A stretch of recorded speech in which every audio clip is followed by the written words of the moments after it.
The ജേർണലിസ്റ്റിലേക്ക്. Police കസ്റ്റഡിയിലായ Rahul Easwar ഇനി ഭയപ്പെട്ട് നിശബ്ദനായി പോകുമോ?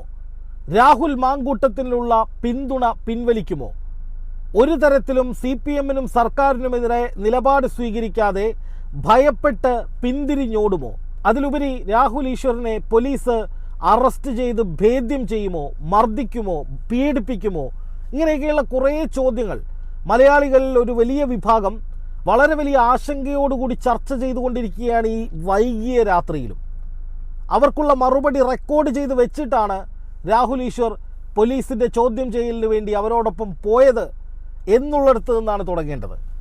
രാഹുൽ ഈശ്വറിൻ്റെ വീട്ടിൽ പോലീസ് എത്തിയപ്പോൾ നടന്ന സംഭവ വികാസങ്ങൾ നമുക്കൊന്ന് കാണാം. അതിൻ്റെ അവസാനമാണ് ഹൈലൈറ്റ് ഉള്ളത്. ഈ വീഡിയോ ഇതോടകം കണ്ടിട്ടുള്ളവരാണെങ്കിലും ഒന്നുകൂടി മനസ്സിരുത്തി കണ്ടോളൂ. ഇതിൻ്റെ അവസാന ഭാഗത്ത് ഒരു വലിയ ട്വിസ്റ്റ് ഉണ്ട്. സാറ് എങ്ങോട്ടാ കൊണ്ടുപോകണം സാർ?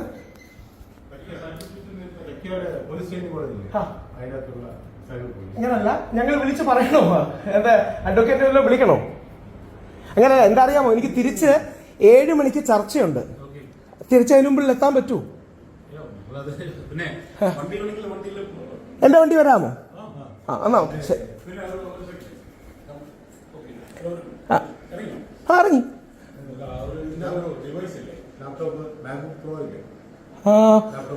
ലാപ്ടോപ്പ് ഓഫീസിലാണ്, ടെക്നോ പാർക്ക്. പക്ഷെ ഇന്ന് അടപ്പാ. ഇന്ന് സാർ ഹലോ, ഞാൻ എന്തായാലും പോലീസുകാര് എൻ്റെ വീട്ടിൽ വന്നിരിക്കുകയാണ്. പോലീസുകാര് വീട്ടിൽ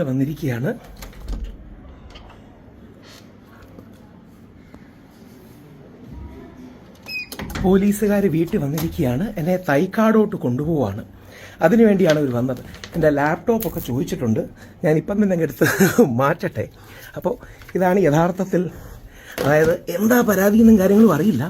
ഞാൻ അഥവാ തിരിച്ചെത്തിയില്ലെങ്കിൽ ഈ വീഡിയോ അപ്ലോഡ് ചെയ്യും. 7 മണിക്കോ 8 മണിക്കോ ഒക്കെ നമ്മുടെ ഇതിൽ ചർച്ചയുണ്ട്.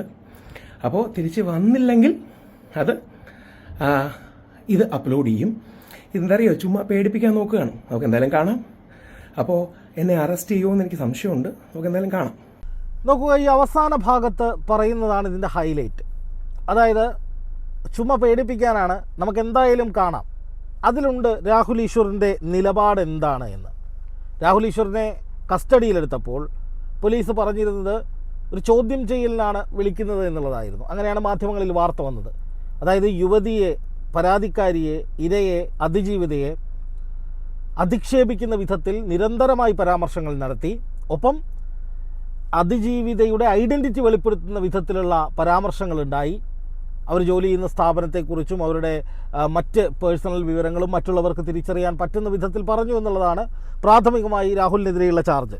ഏറ്റവും ഒടുവിൽ ജാമ്യമില്ലാ വകുപ്പ് ചുമത്തിയെന്നും അദ്ദേഹത്തെ 11 മണിയോടെ വൈദ്യപരിശോധനയ്ക്ക് ജനറൽ ആശുപത്രിയിൽ തിരുവനന്തപുരത്ത് ഹാജരാക്കിയെന്നും വാർത്തകൾ വന്നു.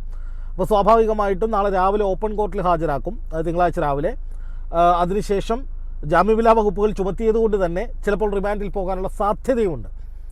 ആ ജാമ്യമില്ലാ വകുപ്പ് എന്ന് പറയുന്നത് സ്ത്രീത്വത്തെ അപമാനിച്ചു എന്നത് അടക്കമുള്ള ഗുരുതരമായ വകുപ്പുകൾ ചുമത്തിയിട്ടാണ്. രാഹുലിൻ്റെ ഭാഗത്തു നിന്ന് മോശമായ പരാമർശങ്ങൾ സ്ത്രീത്വത്തിനെതിരെ ഉണ്ടായി എന്നാണ് പോലീസ് പറയുന്നത്. അത്തരത്തിലുള്ള പരാതികളാണ് ലഭിച്ചിരിക്കുന്നത്. അപ്പോൾ പോലീസിൻ്റെ മാന്യമായ ഇടപെടലായിരുന്നു. അദ്ദേഹത്തിൻ്റെ വീട്ടിൽ ചെല്ലുന്നു, കടന്നു പിടിച്ച് കൊണ്ടുപോകുന്ന സാഹചര്യമൊന്നും ഉണ്ടായിരുന്നില്ല. നമ്മൾ കണ്ടതാണ്. മാന്യന്മാരായ നല്ലവരായ പോലീസുകാർ, നല്ല സ്വഭാവത്തോടുകൂടി നല്ല രീതിയിൽ ഇടപെടുന്ന പോലീസുകാർ. അവർ പോകുന്നു, സ്റ്റേഷൻ വരെ വരണം, നിങ്ങൾ നിങ്ങളുടെ വണ്ടിക്ക് വന്നോളൂ, ലാപ്ടോപ്പ് ഉണ്ടോ കയ്യിൽ, അല്ലാതെ റെയ്ഡോ അല്ലെങ്കിൽ അവരിൽ നിന്ന് ഒച്ചപ്പാടോ ബഹളമോ ഒന്നും ഉണ്ടാക്കാതെ വളരെ മാന്യമായിട്ട് വന്നു പോയ പോലീസുകാരാണ്. പക്ഷേ അതിനുശേഷം രാഹുൽ ഈശ്വർ പോയി കഴിഞ്ഞപ്പോൾ സ്റ്റേഷനിലേക്കല്ല പോയത്, AR ക്യാമ്പിലേക്കാണ്. 4 മണിക്കൂർ കഴിഞ്ഞാണ് പിന്നെ രാഹുൽ ഈശ്വറിനെ പുറത്ത് കൊണ്ടുവരുന്നത്. രാഹുൽ ഈശ്വറിനെ പിന്നെ കൊണ്ടുവരുന്നത് എറണാകുളം തിരുവനന്തപുരം ജനറൽ ആശുപത്രിയിലേക്കാണ് വൈദ്യപരിശോധനയ്ക്ക്. 11 മണി, ഞാൻ ഈ വീഡിയോ ചെയ്യുന്ന സമയം 11:05. ഇതുവരെ ഉണ്ടായ സംഭവവികാസങ്ങൾ അങ്ങനെയാണ്. പക്ഷേ രാഹുൽ താൻ അറസ്റ്റിലാവുകയോ കസ്റ്റഡിയിലാവുകയോ ഏറെ നേരം പോലീസ് സ്റ്റേഷനിൽ വെച്ച് ചോദ്യം ചെയ്യപ്പെടുകയോ ചെയ്താൽ പുറത്ത് വിടാനുള്ളൊരു വീഡിയോ നേരത്തെ തയ്യാറാക്കി വേണ്ടപ്പെട്ടവരുടെ അടുത്ത് കൊടുത്തിരുന്നു.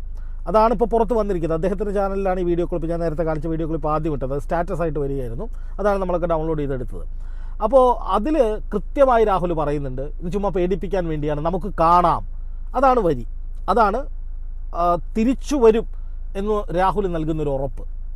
ഇപ്പം ഞാൻ പറയട്ടെ, ഒരു സ്ത്രീയെ അധിക്ഷേപിക്കുന്നത്, നിയമവിരുദ്ധമായി അതിജീവിതയുടെ ഐഡൻറ്റിറ്റി വെളിപ്പെടുത്തുന്നത് ഒരിക്കലും അംഗീകരിക്കാൻ കഴിയുന്ന കാര്യമല്ല. അത് ശിക്ഷിക്കപ്പെടുക തന്നെ വേണം. സ്ത്രീത്വത്തെ അപമാനിക്കുന്നവരെ നിലയ്ക്ക് നിർത്തുക തന്നെ വേണം.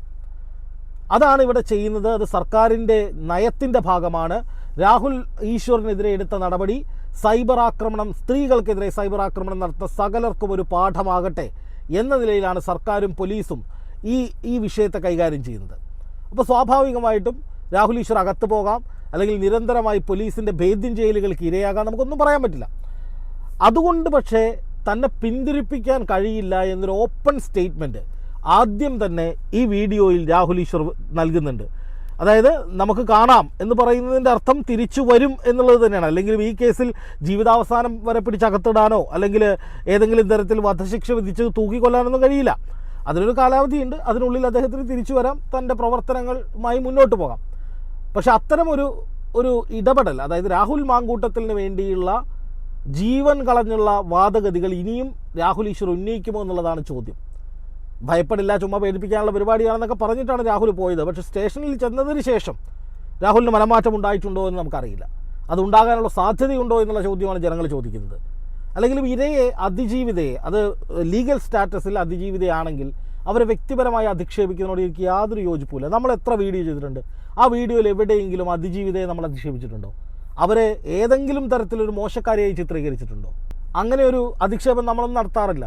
ഇവിടെ രാഹുൽ ഈശ്വറും അത്തരത്തിലൊന്നും ചെയ്തിട്ടില്ല എന്നാണ് അദ്ദേഹം അവകാശപ്പെടുന്നത്. അദ്ദേഹത്തിൻ്റെ എല്ലാ വീഡിയോകളും മുഴുവൻ എൻഡ് ടു എൻഡ് കാണുന്ന ഒരാളൊന്നുമല്ല ഞാൻ. പോലീസ് ഈ പറയുന്നത് പോലെ അതിജീവിതയുടെ മുഴുവൻ ഐഡൻറ്റിറ്റിയും രാഹുൽ ഈശ്വർ വെളിപ്പെടുത്തിയതായുള്ള വീഡിയോ ഒന്നും എൻ്റെ ശ്രദ്ധയിൽപ്പെട്ടിട്ടില്ല. രാഹുൽ ഈശ്വർ ഏതെങ്കിലും തരത്തിൽ അതിജീവിതയെ അധിക്ഷേപിക്കുന്ന എന്തെങ്കിലും പരാമർശങ്ങൾ ഈ മുഴുവൻ വീഡിയോകളുടെയും ഇടയിൽ എവിടെയെങ്കിലും പറഞ്ഞിട്ടുണ്ടോ എന്നും എനിക്കറിയില്ല. കാരണം അദ്ദേഹത്തിൻ്റെ വീഡിയോ മുഴുവനും കുത്തിയിരുന്ന് കാണുന്ന ഒരാളല്ല ഞാൻ. പക്ഷേ അദ്ദേഹവുമായി ആശയവിനിമയം നടത്തുമ്പോൾ പലപ്പോഴും ഞാൻ എൻ്റെ ചാനലിൽ ഗസ്റ്റായിട്ട് വിളിച്ചിട്ടുണ്ട്. ഈ കഴിഞ്ഞ ദിവസങ്ങളിലൊക്കെ ഞാൻ ഒരു ചർച്ച നടത്താൻ പറ്റുമോ എന്ന് ചോദിച്ചിട്ട് അദ്ദേഹം സമയമില്ലാത്ത ഒരു കാര്യം പറഞ്ഞ് മാറിപ്പോവുകയായിരുന്നത്. പക്ഷേ ഫോണിൽ വിളിക്കുമ്പോൾ അദ്ദേഹം പറഞ്ഞിരുന്ന ഒരു കാര്യം, രാഹുൽ മാങ്കൂട്ടത്തിനെ കുടുക്കിയതാണ് എന്ന നിലപാടിൽ നിന്ന് താൻ പിന്നോട്ടില്ല എന്നൊരു വാക്ക് അദ്ദേഹം പറഞ്ഞിരുന്നു. എന്ന് മാത്രമല്ല, ഇതിലെ പോലീസിന് ലഭിച്ച അല്ലെങ്കിൽ പരാതിയിൽ, മൊഴിയിൽ, പോലീസ് രജിസ്റ്റർ ചെയ്ത FIRലൊക്കെ പല പൊരുത്തക്കേടുകളുമുണ്ട്. അത് കോടതിയിൽ തെളിയിക്കുക തന്നെ വേണം. അതിനു വേണ്ടിയിട്ട് തന്നാൽ കഴിയുന്നതെല്ലാം താൻ ചെയ്യും എന്ന സ്റ്റേറ്റ്മെൻറ്റും അദ്ദേഹം പറഞ്ഞിരുന്നു. അതായത് അദ്ദേഹം ഈ വിഷയത്തെ കാണുന്നത് കേവലം രാഹുൽ മാങ്കൂട്ടത്തിന് വേണ്ടിയിട്ടല്ല. അതാണ് ഇതിലേറ്റവും പ്രധാനപ്പെട്ട കാര്യം. അതായത് രാഹുൽ മാങ്കൂട്ടത്തിൽ എന്നൊരു വ്യക്തിക്ക് വേണ്ടിയിട്ടല്ല രാഹുൽ ഈശ്വർ ഈ പറയുന്ന നിലയിലുള്ള ഇടപെടലുകൾ നടത്തുന്നത്. രാഹുൽ ഈശ്വർ ഈ ഇടപെടൽ മുഴുവൻ നടത്തുന്നത് കേരളത്തിൽ ഇരയാക്കപ്പെടുന്ന പുരുഷന്മാർക്ക് വേണ്ടിയാണെന്നാണ് അദ്ദേഹത്തിൻ്റെ വാദം. അതായത് പുരുഷ കമ്മീഷൻ എന്നൊന്ന് കേരളത്തിൽ വേണം. വിമൻസ് കമ്മീഷൻ, വനിതാ കമ്മീഷൻ ഉണ്ടെങ്കിൽ പിന്നെ എന്തുകൊണ്ട് പുരുഷ കമ്മീഷൻ ഉണ്ടായിക്കൂടാ? ഈ സമീപകാലത്ത് ഒരുപാട് സ്ത്രീകൾ വ്യാജ പരാതികൾ നൽകിക്കൊണ്ട് പുരുഷന്മാരെ കുടുക്കിയ പല സംഭവങ്ങളും നമ്മൾ കണ്ടിട്ടുണ്ട്. പ്രായമായ പലരെയൊക്കെ കുടുക്കിയ കഥകൾ, വ്യാജ പോക്സോ കേസിൽ കുടുക്കിയ കഥകളൊക്കെ നമ്മൾ കേട്ടിട്ടുണ്ട്. ഇപ്പോൾ പലരും പറയുന്ന പാലത്തായി കേസ് അതൊരു വ്യാജ പോക്സോ കേസാണെന്ന് ഇപ്പോൾ നമ്മുടെ പൊതുസമൂഹത്തിൽ വലിയ വാദം നടന്നുകൊണ്ടിരിക്കുക. അതുപോലെ തന്നെ മുകേഷിനെതിരായ പരാതി വ്യാജമാണെന്ന് വാദം വരുന്നുണ്ട്. നിവിൻ പോളിക്കെതിരെ വന്ന പരാതി വ്യാജമാണെന്ന് പറയുന്നുണ്ട്. ജയസൂര്യക്കെതിരെ വന്ന പരാതി വ്യാജമാണെന്ന് പറയുന്നുണ്ട്. പല കേസുകളിലും അങ്ങനെ പലതും സംഭവിക്കുന്നുണ്ടെന്നേ. അപ്പോൾ അതുകൊണ്ട് പുരുഷന്മാർക്ക് വേണ്ടി മുഴുവൻ പുരുഷന്മാർക്കും വേണ്ടിയിട്ട് അവരുടെ അവകാശങ്ങൾക്ക് വേണ്ടി കമ്മീഷൻ വേണമെന്നുള്ളതാണ് രാഹുലിൻ്റെ ആവശ്യം. അതിന് വേണ്ടിയിട്ടാണ് രാഹുൽ ഈ ഇടപെടൽ മുഴുവൻ നടത്തുന്നത്. ഇപ്പോൾ സ്വാഭാവികമായിട്ടും രാഹുൽ കസ്റ്റഡിയിലായി, അറസ്റ്റ് ഉണ്ടാകുമെന്ന് ഉറപ്പായിട്ടുണ്ട്. രാവിലെ മജിസ്ട്രേറ്റിൻ്റെ മുന്നിൽ ഹാജരാക്കുമ്പോൾ ചിലപ്പോൾ റിമാൻഡ് ചെയ്യാം. കാരണം അതുപോലത്തെ ഗുരുതരമായ വകുപ്പുകളാണ് FIRൽ പോലീസ് ഇട്ടിരിക്കുന്നത്. ഇനി റിമാൻഡിൽ പോയാലും ജാമ്യം എടുത്ത അയാൾക്ക് വെളിയിൽ വരാം. ഇനി റിമാൻഡിൽ പോകാതെ അവിടുന്ന് തന്നെ കിട്ടുകയാണെങ്കിൽ, ജാമ്യം കിട്ടുകയാണെങ്കിൽ, കർശനമായ ഉപാധികളോടെ ജാമ്യം കിട്ടുകയാണെങ്കിൽ, അത് വീഡിയോ ചെയ്യരുത്, യുവതിക്കെതിരെ ഒന്നും പറയരുത് എന്നതാണ് ഉപാധിയെങ്കിലും രാഹുൽ ഈശ്വർ അതിശക്തമായി തിരിച്ചു വരും. ആ സ്റ്റേറ്റ്മെൻറ്റാണ് അയാൾ പറഞ്ഞത്. അയാൾ എന്താ പറയുന്നത്? ഞാൻ തിരിച്ചു വരുമെന്ന് ഉറപ്പ് പറഞ്ഞിട്ടാണ് പോകുന്നത്. ഇതൊക്കെ ചുമ്മാ പേടിപ്പിക്കാനുള്ള വിരട്ടാണ്. അപ്പോൾ അതിൻ്റെ അർത്ഥം വെല്ലുവിളിയാണ്. രാഹുൽ ഈശ്വർ അയാൾക്ക് ചങ്കൂറ്റമുണ്ട്. അയാൾ ചങ്കൂറ്റത്തോടെ തന്നെ വെല്ലുവിളിക്കുകയാണ്. പോലീസിനെ കണ്ടിട്ടൊന്നും അയാൾ പേടിക്കുന്നില്ല, അയാൾ പാനിക്കാവുന്നില്ല. ഞാൻ അറസ്റ്റ് ചെയ്യപ്പെടും എന്ന് ഞാൻ വിശ്വസിക്കുന്നു എന്നാണ് അയാൾ പറയുന്നത്. ചാനൽ ചർച്ചകളിൽ പലപ്പോഴും അയാൾ പറഞ്ഞിട്ടുണ്ട്, എന്നെ അറസ്റ്റ് ചെയ്യാൻ സാധ്യതയുണ്ട് എന്ന്. അല്ലെങ്കിൽ എന്നെ അറസ്റ്റ് ചെയ്തോളൂ, ഞാൻ തെറ്റ് ചെയ്തിട്ടുണ്ടെങ്കിൽ എന്നെ അറസ്റ്റ് ചെയ്തോളൂ എന്ന് പറയുന്ന ആളാണ്. കാരണം ഇതിനു മുമ്പ് ശബരിമലയിലെ ഭക്തർക്കൊക്കെ വേണ്ടി ഒരുപാട് പ്രതിഷേധങ്ങളും പ്രക്ഷോഭങ്ങളും നടത്തി അകത്തൊക്കെ പോയിട്ടുള്ള ആളാണ്. അയാളെ സംബന്ധിച്ച് കേസുകളൊന്നും ഒരു പ്രശ്നമുള്ള ആളല്ല. പക്ഷേ ഇവിടെ പലരും പറയുന്നത് രാഹുൽ മാങ്കൂട്ടത്തലിൻ്റെ PR എടുത്തിട്ടാണ് രാഹുൽ ഈശ്വർ പണിയെടുക്കുന്നതെന്നാണ്. അതിലൊരു വാസ്തവ വിരുദ്ധതയുണ്ട്. രാഹുൽ ഈശ്വർ വെറും കേവലം രാഹുൽ മാങ്കൂട്ടത്തിന് വേണ്ടി മാത്രമല്ല ഇതൊക്കെ ചെയ്യുന്നത്. അത് മൊത്തത്തിൽ പുരുഷ സമൂഹത്തിന് വേണ്ടി മുഴുവനാണ്. ഇരയാക്കപ്പെടുന്ന പുരുഷന് നീതി ലഭിക്കാൻ വേണ്ടിയാണ് തൻ്റെ പോരാട്ടമെന്ന് പലതവണ രാഹുൽ ഈശ്വർ പറഞ്ഞിട്ടുണ്ട്. അപ്പോൾ അതുകൊണ്ട് തന്നെ കേവലം ഈ രാഹുൽ മാങ്കൂട്ടത്തിൽ വിഷയത്തിൽ മാത്രം കുടുങ്ങിക്കിടക്കുന്ന ഒരു നീക്കമായിട്ട് രാഹുൽ ഈശ്വറിൻ്റെ നീക്കങ്ങൾ മാറില്ല. രാഹുൽ ഈശ്വർ അതിശക്തനായി തന്നെ തിരിച്ചു വരും. ഇപ്പം തന്നെ നോക്കുക, സോഷ്യൽ മീഡിയ പേജുകളൊക്കെ എടുത്ത് നോക്ക്. സമൂഹ മാധ്യമം എന്ന് പറയുന്നത് നമ്മുടെ പൊതുസമൂഹത്തിൻ്റെ ഒരു പരിച്ഛേദം തന്നെയാണല്ലോ. സമകാലിക വിഷയങ്ങളൊക്കെ സോഷ്യൽ മീഡിയയിലും പ്രധാനപ്പെട്ട ചർച്ചാ വിഷയങ്ങളാണല്ലോ. സോഷ്യൽ മീഡിയയിലെ ചർച്ചകളൊക്കെ മുഖ്യധാരാ ചാനലുകൾ പോലും ഏറ്റെടുക്കുന്ന സാഹചര്യമുണ്ടല്ലോ. അപ്പം ഞാൻ പറയുന്നത്, ഈ ഇര എന്ന് പറയുന്ന പെൺകുട്ടി തൻ്റെ അനുമതിയില്ലാതെ ഓഡിയോ ക്ലിപ്പുകൾ പ്രക്ഷേപണം ചെയ്തു, ചാറ്റ് സ്ക്രീൻഷോട്ടുകൾ പുറത്തു വിട്ടു എന്ന് പറഞ്ഞ് ചാനലുകൾക്കെതിരെ പരാതി കൊടുത്തിട്ടുണ്ടെന്നേ. അതിലെന്താ പോലീസ് നടപടിയെടുക്കാത്തതെന്നാണ് എൻ്റെ ചോദ്യം. ഈ ചാനലുകാരല്ലേ വൃത്തികേട് കാണിച്ചത്? ഈ വിഷയം ഇതുപോലെ ഒരു 2 പേര് തമ്മിലൊരു പേഴ്സണൽ പ്രശ്നം അവരുടെ അനുമതിയില്ലാതെ ഇമാതിരി ചർച്ചയ്ക്ക് വിധേയമാക്കിയത് ചാനലുകാരാണ്, പുറത്തുവിട്ടത് അവരാണ് പ്രശ്നം. അവരാണ് ശരിക്കും പറഞ്ഞാൽ ഈ യുവതിയെ ചതിച്ചത്. അവസാനം ഒരു വഴിയും ഇല്ലാതെ വന്നപ്പോഴാണ് ഈ യുവതി പരാതി കൊടുക്കുന്ന സാഹചര്യം ഉണ്ടായത്. 2 പേര് തമ്മിലുള്ളൊരു പേഴ്സണൽ ഇഷ്യൂ അതിങ്ങനെയായി മാറിയത്. അപ്പോൾ അത് ഇരയ്ക്ക് നീതി കിട്ടാൻ വേണ്ടിയിട്ടാണെങ്കിൽ അതിൽ തെറ്റൊന്നുമില്ല. പക്ഷേ ആ ഇര തന്നെയാണ് പറയുന്നത് ചാനലുകാർ എൻ്റെ അനുമതിയില്ലാതെയാണ് ഈ വീഡിയോ പ്രക്ഷേപണം. അത് തെറ്റാണ്. അങ്ങനെ നോക്കുകയാണെങ്കിൽ ചാനലുകാരും കുറ്റക്കാരല്ലേ എന്നുള്ളൊരു ചോദ്യമുണ്ട്. അവർക്കെതിരെ എന്തുകൊണ്ട് നടപടി എടുക്കുന്നില്ല എന്നുള്ള ചോദ്യമുണ്ട്. അതിലൊരു സ്ത്രീയുണ്ട്. അതുകൊണ്ടാണെങ്കിൽ രാഹുൽ പറഞ്ഞ തുല്യത, പുരുഷനോട് മറ്റൊരു നീതി, സ്ത്രീക്ക് മറ്റൊരു നീതി എന്ന നിലയിൽ ആ വിഷയം ചർച്ചയാക്കപ്പെടുന്നുണ്ട്. സോഷ്യൽ മീഡിയയിലൊക്കെ രാഹുൽ ഈശ്വറിന് വേണ്ടി വലിയ മുറവിളി വരുന്നുണ്ട്. നമ്മുടെയൊക്കെ കമൻറ്റ് ബോക്സിൽ രാഹുലിന് പിന്തുണ അറിയിച്ച് 100 കണക്കിന് ആളുകൾ വന്നുകൊണ്ടിരിക്കുകയാണ് കമൻറ്റുമായിട്ട്, രാഹുലിന് അനുകൂലമായ കമൻറ്റുകളുമായിട്ട്. അപ്പോൾ ഒരിക്കലും രാഹുലിനെ തിരിഞ്ഞു നോക്കാൻ ആരുമില്ല, രാഹുലിന് ധൈര്യമില്ല, രാഹുൽ പേടിച്ചു പോകും, രാഹുലിന് ഇനി ഒരു പിന്തുണയും കിട്ടില്ല, രാഹുൽ തീർന്നു. രാഹുൽ ഈശ്വറിൻ്റെ കാര്യമാണ് പറയുന്നത് കേട്ടോ. രാഹുൽ ഈശ്വർ തീർന്നു എന്ന മട്ടിലൊക്കെ ഒരുപാട് പേര് കമൻ്റ് ഇടുന്നുണ്ട്. പക്ഷെ അവർക്കൊക്കെയുള്ളൊരു മറുപടിയാണ് രാഹുൽ ഈശ്വർ ആദ്യമേ പറഞ്ഞത്, ഞാൻ തിരിച്ചു വരും, ഇതൊക്കെ ചുമ്മാ പേടിപ്പിക്കാനാണ് എന്ന് വളരെ ലാഘവത്തോടുകൂടി പോലീസ് നടപടിയെ കാണുകയാണ്. ഇതൊക്കെ പ്രതീക്ഷിച്ചിട്ട് തന്നെയാണ് നമ്മൾ ഈ പണി തുടങ്ങിയത് എന്ന് രാഹുൽ ഈശ്വർ പറയുന്നതിൻ്റെ അർത്ഥം അയാൾ ഇതിനപ്പുറം പദ്ധതി ഇട്ടിട്ട് തന്നെയാണ് നിൽക്കുന്നത്. ഇതിപ്പം ഇയാളെ അറസ്റ്റ് ചെയ്തതിലൂടെ എനിക്ക് തോന്നുന്നത് ഒരു പക്ഷേ രാഹുൽ ഈശ്വർ അയാളുടെ ഹീറോ ഇമേജ് അയാളുടെ ആരാധകർക്കിടയിൽ, നിഷ്പക്ഷരായ പൊതുസമൂഹത്തിനിടയിൽ, മനുഷ്യർക്കിടയിൽ അയാളുടെ ഹീറോയിക് ഇമേജ് അയാൾ ഒന്നുകൂടി വർദ്ധിപ്പിക്കും എന്നാണ് എനിക്ക് തോന്നുന്നത്. ഞാൻ പറയുന്നത്, അയാൾ ഇരയുടെ ഐഡൻറ്റിറ്റി വെളിപ്പെടുത്തി നിയമവിരുദ്ധ പ്രവർത്തനം ചെയ്തിട്ടുണ്ടെങ്കിൽ ശിക്ഷിക്കപ്പെടണം. അതൊരിക്കലും നമ്മൾ അതിനെ പിന്തുണയ്ക്കില്ല. ഇരയുടെ ഐഡൻറ്റിറ്റി വെളിപ്പെടുത്തുന്ന വിധത്തിൽ എന്തെങ്കിലും നടപടി രാഹുൽ ഈശ്വർ ചെയ്തിട്ടുണ്ടെങ്കിൽ അത് ശിക്ഷാർഹമാണെങ്കിൽ ശിക്ഷിക്കപ്പെടണം. അതിലും പിന്തുണയില്ല. സ്ത്രീത്വത്തെ അപമാനിച്ചുകൊണ്ട്, അതായത് നമ്മൾ ഫാക്റ്റ് പറയുന്നതും ഒരാളെ അധിക്ഷേപിക്കുന്നതും രണ്ടാണ്. ഫാക്റ്റ് പറയുന്നതിൻ്റെ പേരിൽ അധിക്ഷേപിച്ചു എന്ന കുറ്റമാണ് ചുമത്തുന്നതെങ്കിൽ അത് ചോദ്യം ചെയ്യപ്പെടണം. അല്ല, ഫാക്റ്റ് ഇല്ലാതെ വെറുതെ വ്യക്തിവിരോധം തീർക്കാൻ അധിക്ഷേപിച്ചതാണെങ്കിൽ അത് ശിക്ഷിക്കപ്പെടുകയും വേണം. അപ്പോൾ മറ്റൊരു ചോദ്യമുണ്ട്, എത്രയോ യൂട്യൂബർമാർ ആരെയൊക്കെയോ അധിക്ഷേപിച്ചുകൊണ്ട്, വനിതകളെ അധിക്ഷേപിച്ചുകൊണ്ട് നിരന്തരമായി ഇവിടെ വീഡിയോ ചെയ്തിട്ട് ഇവിടെ ആർക്കും ഒരു പ്രശ്നമില്ല. എത്രയോ പേർക്കെതിരെ പരാതി കിട്ടുന്നുണ്ട്. എത്രയോ ആളുകൾക്കെതിരെ സ്ത്രീകൾ പരാതി കൊടുത്ത് നീതിക്ക് വേണ്ടി നടക്കുന്നുണ്ട്. CPM-നെ കടന്നാക്രമിക്കുന്ന ഒരു യൂട്യൂബർ ഉണ്ട് തിരുവനന്തപുരത്ത്. പിണറായി വിജയനെയൊക്കെ ഒരു വിലയുമില്ലാത്ത രീതിയിൽ, വളരെ മോശമായ രീതിയിലൊക്കെ പറയുന്ന, വിമർശനം എന്ന പേരിൽ പച്ചക്ക് ചീത്ത വിളിക്കുന്ന ഒരു യൂട്യൂബറുണ്ട്. ഇയാൾക്കെതിരെ CPM-കാരായിട്ട് തന്നെ എത്ര സ്ത്രീകൾ പരാതി കൊടുത്തിട്ടുണ്ടെന്ന് അറിയോ? ഇതുവരെ ആ സ്ത്രീകൾക്ക് നീതി കിട്ടിയിട്ടില്ല. അന്നൊന്നും ഇയാളെ തൊടാൻ പോലും പോലീസിന് സാധിച്ചിട്ടുമില്ല. ഇപ്പോഴും അയാൾ സമാനമായ രീതിയിൽ മുന്നോട്ട് പോവുകയാണ്. അങ്ങനെയുള്ള ആളുകൾ നമുക്കിടയിലുണ്ട്. അപ്പോൾ തുല്യനീതി എന്നുള്ള ചോദ്യം അതെവിടെയാണ് എന്നുള്ള ചോദ്യം രാഹുൽ ഈശ്വറിൻ്റെ വിഷയത്തിൽ ഉന്നയിക്കപ്പെടുക തന്നെ ചെയ്യും.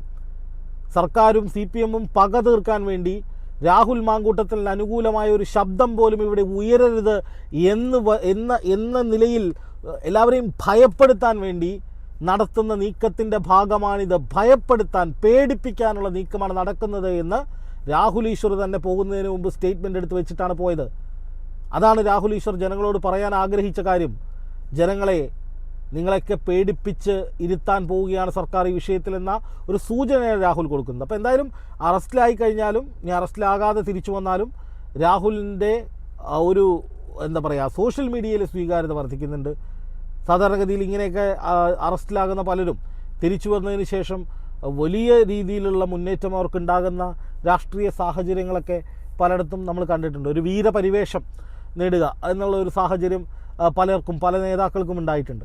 അപ്പോൾ ആ തരത്തിലൊക്കെയുള്ള ഒരു പരിവേഷം കൂടി രാഹുൽ ഈശ്വറിന് കിട്ടുമെന്നാണ് രാഹുൽ ഈശ്വർ പ്രതീക്ഷിക്കുന്നത് എന്നാണ് അദ്ദേഹത്തിൻ്റെ ആ ഒരു വീഡിയോ കണ്ടപ്പോൾ എനിക്ക് തോന്നിയത്. എന്ന് മാത്രമല്ല, പുരുഷ കമ്മീഷൻ പെട്ടെന്ന് നടപ്പാക്കാൻ ഈ നടപടി, അല്ലെങ്കിൽ പുരുഷ കമ്മീഷൻ എന്ന ആശയത്തിലേക്ക് കൂടുതൽ ആളുകളെ കൊണ്ടുവരാൻ ഈ പോലീസിൻ്റെ നടപടിയിലൂടെ രാഹുൽ ഈശ്വറിന് സാധിക്കും എന്നും ഞാൻ വിലയിരുത്തുകയാണ്. എന്തായാലും നിയമം നിയമത്തിൻ്റെ വഴിക്ക് പോകട്ടെ. രാഹുൽ ഈശ്വർ തെറ്റ് ചെയ്തിട്ടുണ്ടെങ്കിൽ ശിക്ഷിക്കപ്പെടട്ടെ, അത് പറയേണ്ടത് കോടതിയാണ്. പക്ഷേ അപ്പോഴും ഇര പരാതി കൊടുത്ത ചാനലുകാരെ തൊട്ടിട്ടില്ല പോലീസ്. എന്ന് മാത്രമല്ല, ഈ പല സ്ത്രീകളെയും അപമാനിച്ച, ഇതിലും രൂക്ഷമായ ഭാഷയിൽ പല ഇരകളെയും അപമാനിച്ച പലരും നമുക്കിടയിൽ ഉണ്ട് താനും. അവർക്കെതിരെയൊക്കെ പരാതി കൊടുത്ത് വർഷങ്ങളായി നീതി തേടി കാത്തിരിക്കുന്ന ഒരുപാട് സ്ത്രീകൾ, CPM അനുഭാവികളായിട്ടുള്ള സ്ത്രീകൾ പോലും നമുക്കിടയിലുണ്ട്. അതൊക്കെ അവിടെ നിൽക്കുമ്പോഴാണ് ഈ ഒരു കേസിൽ മാത്രം പോലീസ് ഇത്ര തിടുക്കം കാണിച്ച് നീതി നടപ്പാക്കുന്നത്. അതിൻ്റെ കാരണം എന്താണ് എന്ന ചോദ്യവും അപ്പുറത്ത് നിൽക്കുന്നുണ്ട്. എന്തായാലും ഇരയ്ക്കും അതിജീവിതയ്ക്കും നീതി കിട്ടുക തന്നെ വേണമെന്ന നിലപാട് ആവർത്തിച്ച് ഉറപ്പിച്ച് പറയുമ്പോൾ തന്നെ രാഹുൽ ഈശ്വർ ഇതിനൊന്നും ഭയപ്പെടുന്നില്ല എന്ന അയാളുടെ സ്റ്റാൻഡ് അപ്പുറത്ത് അതുപോലെ തന്നെ നിൽക്കുകയാണ്. ഭയപ്പെടുത്തി നിശബ്ദനാക്കാനാകില്ല എന്ന് പറഞ്ഞിട്ടാണ് രാഹുൽ ചെന്ന് കയറിക്കൊടുത്തത് എന്നുള്ളതും നമ്മൾ ശ്രദ്ധിക്കാം.